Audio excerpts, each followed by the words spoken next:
So this is a presentation about proportionality, and in particular about whether proportionality either is or ought to be a general ground of review in place of Wednesbury unreasonableness for all discretionary decisions.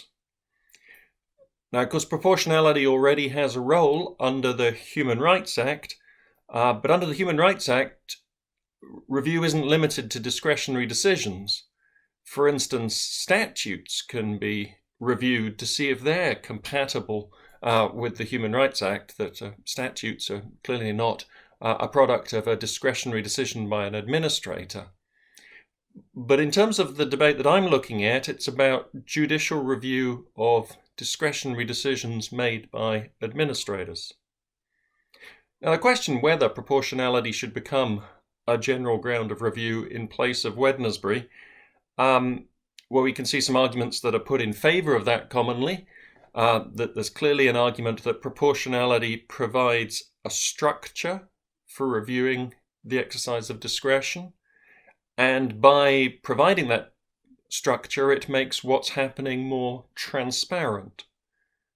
And there's an implied criticism there that Wednesbury does neither of those two things, that there's neither an obvious structure that determines what makes a decision unreasonable, wholly unreasonable, beyond the range of reasonable decisions. And because there's no obvious structure, it's not transparent what's leading to the conclusions that are being reached by the courts. Further argument in favour of moving to a proportionality review is a claim of simplicity.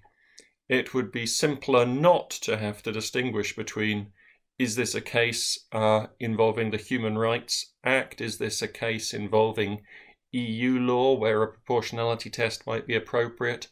Or is it a simple common law case? And if it's a common law case, perhaps there might be a distinction drawn between, does it involve a fundamental common law right or not?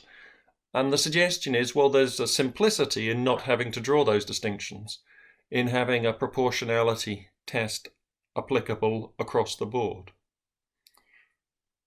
It's also sometimes argued, as if it's an argument in favour of moving to proportionality, that proportionality wouldn't change the outcome, at least in very many cases, that frequently the outcome would be the same as under Wednesbury.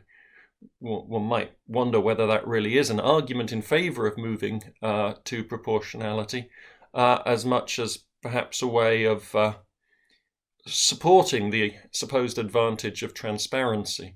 It wouldn't change the outcome and you'd get more transparency, therefore you should make the change. The mere fact that it doesn't make a difference doesn't seem to be a particularly strong argument for making a change.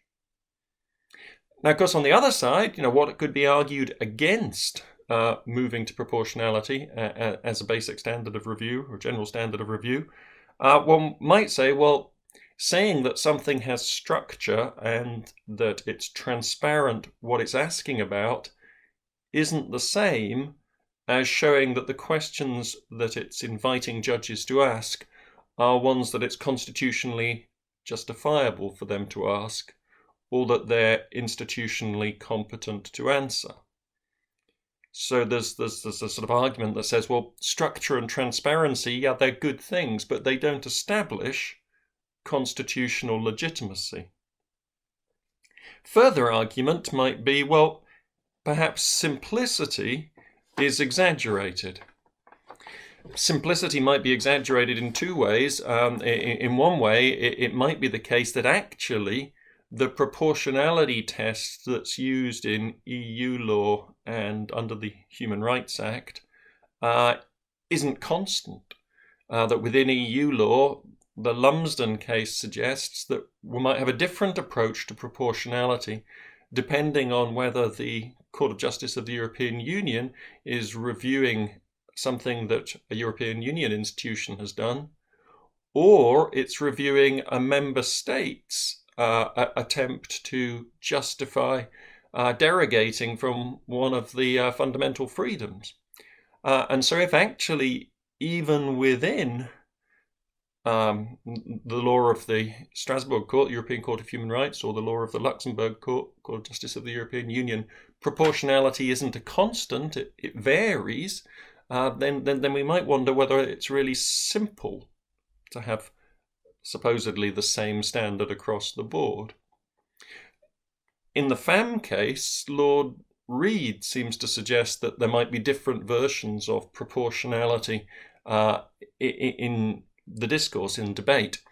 So he suggests that there might be a form of proportionality that you see in English law already, where within reasonableness we ask about a proportionality between means and ends, and separately a form of proportionality where one asks about whether what is being done is the minimum necessary to achieve a particular end, whether it's the minimum that can be objectively justified in the situations.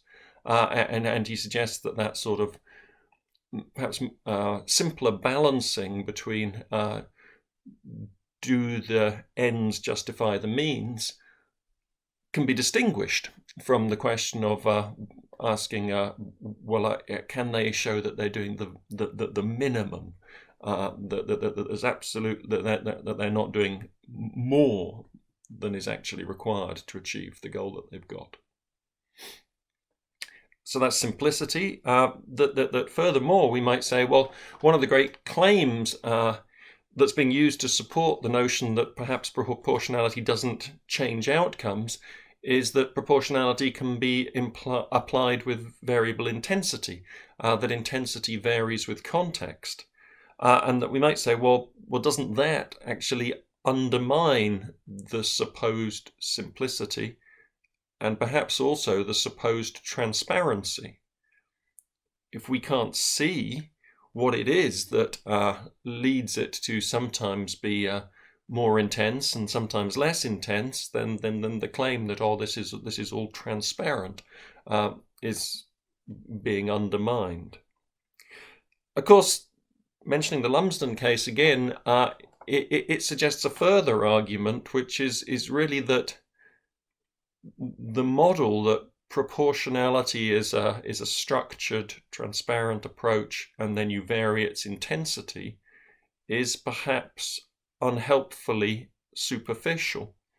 That within proportionality, we've got to consider questions like, what sort of evidence is the administrator, if it's a decision made by an administrator, going to have to present in order to justify its decision? What sort of scrutiny is that evidence going to be subjected to? Are there situations where a precautionary approach is justifiable, in the sense of an approach which goes further than the current evidence might justify, because we know that there's a gap in the evidence? We know that we just don't know whether there's a problem, and therefore might be inclined to take a precautionary approach. We've got questions about, well, in terms of assessing proportionality in order to serve particular goals, is there review of the goals that have been selected and the decisions about to what level the state is going to seek to achieve those goals? Is it going to want to achieve a high degree of, or a medium degree of, or a low degree of? Is there review of that choice as the level of goal to be achieved? Is there a review of the means that have been selected to try and serve those goals? And so there might be a concern that in a way the debate shift from Wednesbury to proportionality is conducted in a way that exaggerates the simplicity and transparency of the proportionality standard, and perhaps also exaggerates the degree to which the Wednesbury standard lacks structure, clarity, predictability, transparency. Question arises, well, okay, if you're going to make the switch, is it even possible? is it possible to have a general proportionality type approach to reviewing all administrative discretionary decision making? And there's two questions that we might put in. That one, we might think, well, when it comes to questions of fair balance, last stage of a proportionality inquiry, if you're thinking of the four-stage breakdown of the proportionality inquiry from Bank Mellat, when it comes to fair balance, where do judges get the answers from? How do they know what counts as a fair balance? Now, in contexts where there might be international standards available, that might provide part of the answer. That one of the ways in which the courts can find a fair balance is well, that's actually a veiled appeal to international standards, minimum standards that everybody who signs up to the European Convention has signed up to. Is the state going beyond those international standards? If you extend proportionality review, particularly this sort of ECHR type proportionality review, into an area where you no longer have those international standards, then that question of, well, how does a court know what counts as a fair balance becomes far more prominent.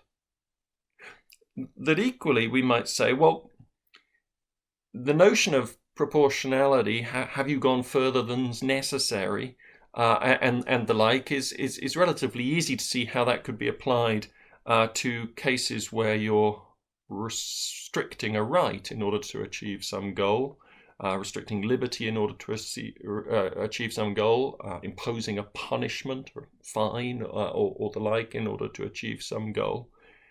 It becomes far harder to see how that proportionality type assessment would apply if you move to a very different type of case. I don't know, take an example, maybe the Sandiford case. Sandiford case on your reading list for a completely different purpose. It's about fettering of discretion with regard to a prerogative power.